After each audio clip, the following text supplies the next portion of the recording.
Hey there, it's Aaron, and it is January 26, 2012. You can see here this is my usual setting. I am in college right now. Um, as you can see, this is a bit of an unusual setting for a college room. Well, it isn't. It's a hotel room.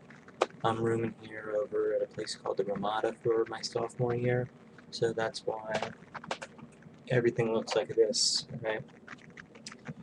I wanted to make a video because yesterday was a very sad day, and it still is.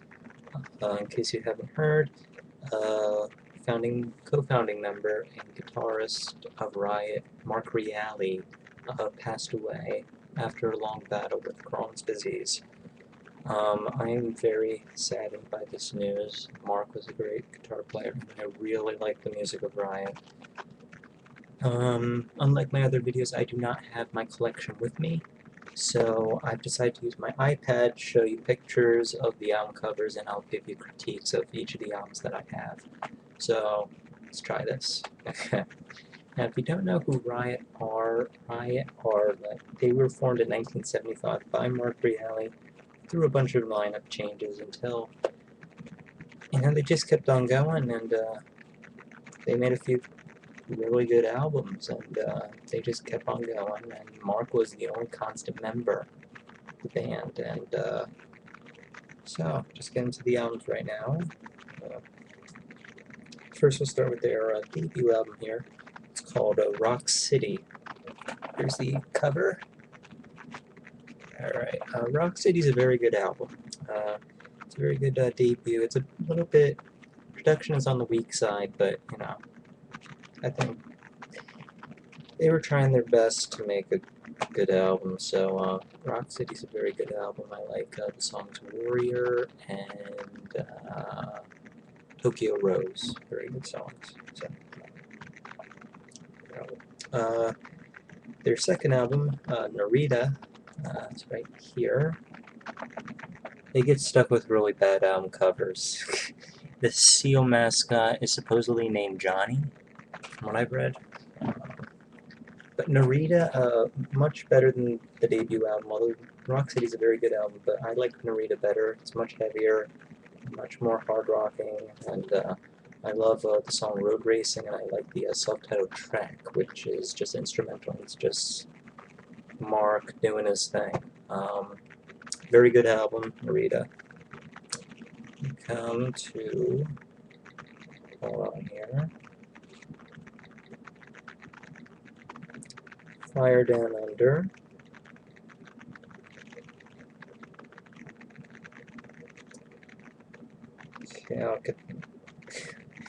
Okay, here it is. Their third album, Fire Down Under, is considered their best at times, and I think it is their best. Really great, straightforward, I'm tired. Hard rock album. If you had to get one album by Riot, I would get Fire Down Under. It is a very good album. My favorite songs off that album are Swords and Tequila, Outlaw, the self-titled track, Altar of the King, No Lies. I mean, every song on there is great. It's like one of those albums where there's absolutely no filler. So, Fire Down Under, great album. Alright, so for those first three albums, Riot had a singer named Guy Speranza. Now, he left the band in 1981. Reason why is disputed. And they replaced him with a guy named Rhett Forrester. Now, whatever happened to Guy Speranza, unfortunately, he passed away in 2003 from cancer. He had quit the music business after he had left Riot, and he became an exterminator in Florida, I believe. Talk about a change in a career there.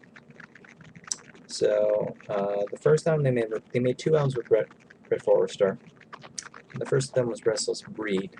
Restless Breed is a pretty good album. There we go. Restless Breed, very good album. I like the self-titled track, personally. Lone Shark's a really good one. Red's voice is very good as well. Okay, now we're going to go to the second album that they made. with Riot called Born in America.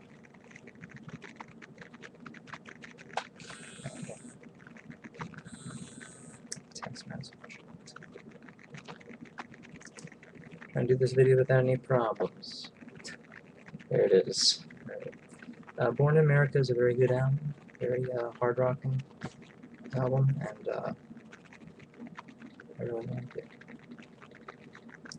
Alright, then the band sort of drifted away. They sort of went on hiatus or kept stay down, or like laid low would be the word. Went on hiatus because, I mean, they were to the point where they had hit rock bottom in popularity, like nobody knew who they were and everything. So, but then a few years later, Mark put the band back together with a completely different lineup, and they made the album Thundersteel in 1988. Now, some people do not like Thundersteel. They prefer the older Riot albums, those first 5 albums I mentioned. But I personally love Thundersteel. I think it's right behind Fire Down Under. I love the song Blood Streets, and I love the Sunflower track, personally.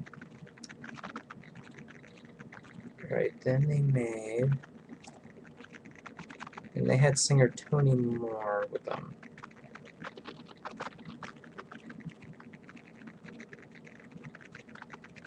The next one was called Privilege of Power, which I'm trying to find here. Here it is. Here it is. Privilege of Power. That's my album.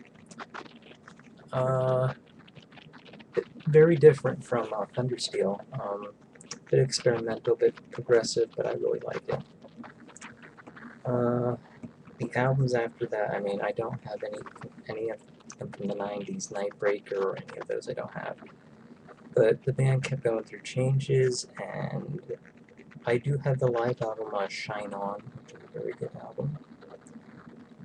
Has singer Mike DeMia, I think say his name. And then Riot's latest album was released back in November over here in the United States. And it was called Immortal Soul. With Immortal Soul, the Thundersteel lineup came back together, and it is a really, really good album.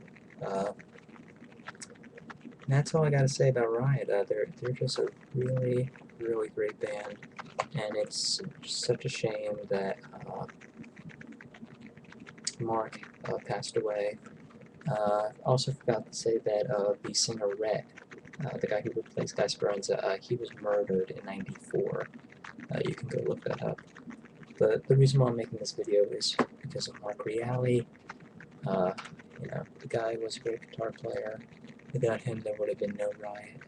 And he's going to be missed. I mean, just go Google him. There's just a tremendous amount of love being spread over the internet for this guy. He is going to be missed, and I don't know what the future of Riot's going to be, but at least the music's still going to live on. Rest in peace, Mark.